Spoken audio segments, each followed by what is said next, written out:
Hey everyone, it's Nick with Us versus Her. Today we're going to be talking about the Amazon stock split. Should you get in? Should you not get in? What to expect? And we're going to compare it to Amazon's last stock split in 1999. Now, this is not investment advice. This is my opinion only, entertainment purposes only. So do what you will with it. If you want to join our community, links are below in the description, as well as the phone number to text me. Shoot me a text. Let me know how you're doing.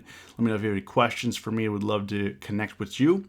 And if you could do me a big favor, hit the like button. I definitely appreciate it. Now, people are talking all over the social media like, I got to get in Amazon. I got to get in Amazon. I got to get in Amazon. Because like when there were stock splits a year ago, stocks went parabolic, right? Now, that was an entirely different market than what we're in now. I mean, we're in bear market territory. Things are super, super dicey. And, looking at the chart here, we'll pull it up. Amazon announced the stock split and it's much lower versus when, like a year ago, Tesla had a stock split, everything went parabolic through the roof. But that market, we were experiencing just huge amounts of euphoria. And, the market was, the meme mania. it was crazy. You were there. We were all there. We know what would happen. So when Google and Amazon announced stock splits, everyone's like, oh yeah, I'm going to get in. And then what happened? Amazon and Google just fell apart right here. They just fell apart. The market went down, everything went down. Now the stock split is going to be happening on Monday, June 6th, and today is Friday, June 3rd. So if you want to take place or be a part of that stock split, you have to get in now, right? Today, by the end of the day, today. So what people don't understand is, sure, you're getting more shares, but it's a 20-for-1 stock split. So if you have one share, you're going to get 20 shares. But what people think they're getting more money. You're not getting more money. If you're getting, let's say, if you own one share right now, the price is trading at like 20. Let's just call it 2,400. You're going to get 20 shares, but it's still going to equal 2,400 on Monday. Now you could get in. And hope for there's a huge move up on Monday. A huge, we don't know what the future is. But if you're looking to make more money just off the stock split, you're not. You're going to make money on the stock movement. Sure, you'll have more shares, but they're going to equal the same exact amount of money. You'll just have more shares. So if you wanted to buy, let's say,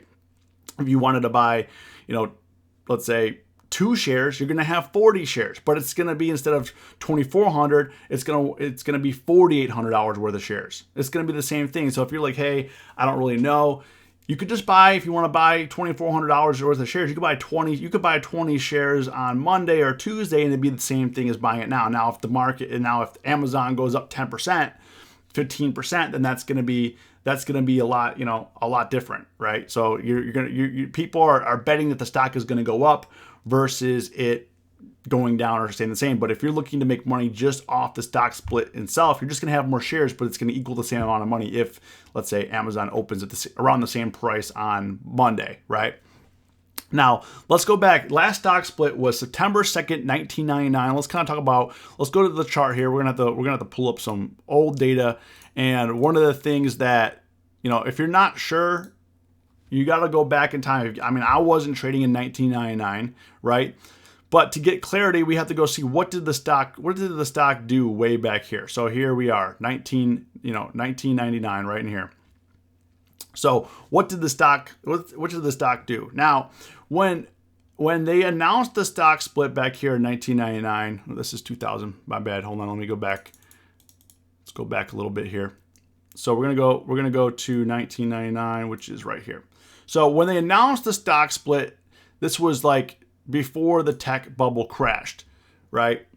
And when they announced it this time, everything, the market was on the verge. It's kind of weird how identical this is. If we let's pull back real quick here. If we're looking at the tech bubble, they basically, ran it up from $4 up to 110, and they announced the stock split right in here, right? Now, if we go to today,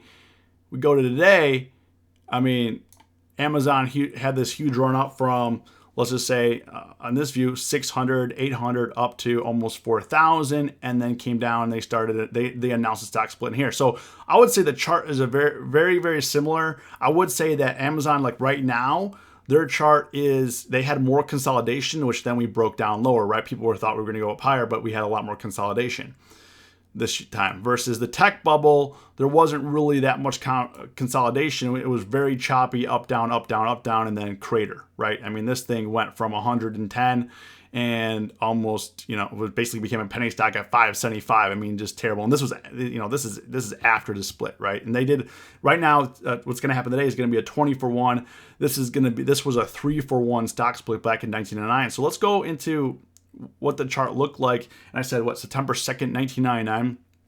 So let's go into September here and just look at these months a little bit closely here. So September 2nd, we were right here. The stock opened actually lower, a little bit lower. It opened lower but closed a little bit higher than the day before, right? The day before it plunged. And today right now, as I'm talking, Amazon's down almost 3%. I mean, it's kind of similar. I mean, this is creepy how similar this is. So this thing tanked from $64 down to 59. So I mean, this was a in 1999. This is a bigger crater percentage wise. Today right now we're getting a 3% haircut. I mean, the market's not. This is not done yet. We're still open, but the next day it opened a little bit higher, and then it kind of consolidated, and then it catapulted. Now, if we're looking at where we were in terms of like the tech bubble, this thing was in retrospect on its way down. This was the last, it was kind of the last hurrah, right?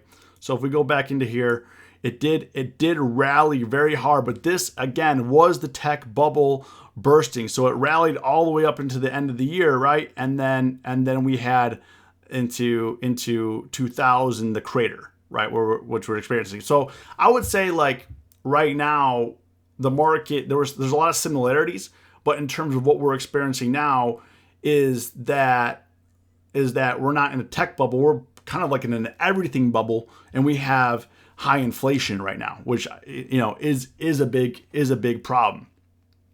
Also, if you talk about Amazon back in 1999 versus where it is now, I mean, it's a very different business. Where Amazon was in high growth mode. They didn't really have any competitors. They were still selling books. They weren't like what they are today, where they're selling, you could buy toothpicks and toothpaste, and you could buy whatever you want. You could buy whatever you want on Amazon.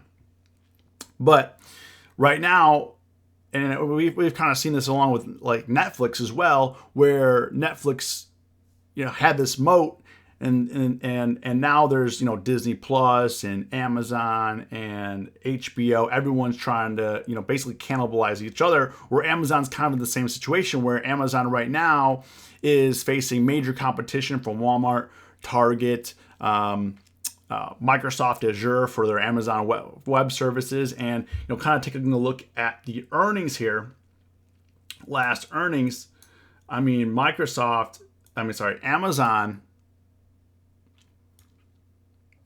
They had a record billion. They lost $7.6 billion on its Rivian investment. That didn't go well. Revenue did increase 7% during the first quarter compared with 44% expansion in the year ago period. So it marks the slowest rate for any quarter since the dot-com bust in 2001.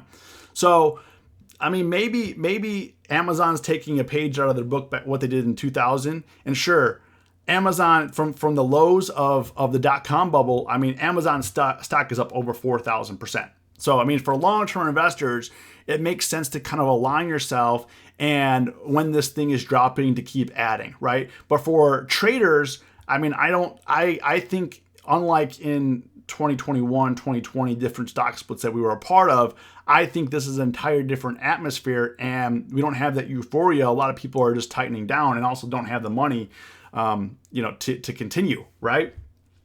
Amazon also, they said they expanded too fast. So like in the height of the pandemic, they were building they were still building warehouses, but now they said they have too much space. They went from being understaffed to overstaffed, and we have this high inflation. So if you're investing for tomorrow, probably not going to work out. If you're investing for 10, 15 years from now, this is kind of where you want to start trying to accumulate if you still believe in Amazon. Obviously, like I said, there's going to be more competition, and Amazon didn't really have any competition until recently, where you have Walmart now opening high-tech fulfillment centers. They're trying to ship orders faster. Walmart has their own basically Amazon Prime competitor. They do and Amazon actually started opening up Amazon Fresh grocery stores to start competing with delivery. They bought Whole Foods. That you could do returns through Kohl's. So I think we're going to be an interesting time over the next, let's say, 10, 15 years. I definitely think that, the market is going to be entirely different. If you look at the top stocks in 1999 versus the top stocks now, it's a completely different list, right? And, for these stocks to get back up to all-time highs, like for Microsoft after the dot-com bubble and Amazon, it took 15, 16 years for those stocks to come back up to where you would have bought. So if you bought at the height of 1999, you didn't get break even for 15, 16 years. So I'm not trying to scare you. I'm just trying to be realistic of what to expect and, what you can do with your hard-earned money. Do you want to invest it in here? If you do, great. If not, do you want to put it to use somewhere else in this time? Because there's a lot of uncertainties. So it's going to be interesting to see what happens here with Amazon. If history repeats itself, Amazon looks to be heading lower, and we're going to be heading lower for quite some time until we ultimately hit some sort of bottom, like a tradable bottom when we start to recover. But even if we do start to recover, it's going to be a slow grind up. So if you watch this video to the end, let me know what you think. Leave a comment below. As always, stay safe, stay green. It's us versus herd.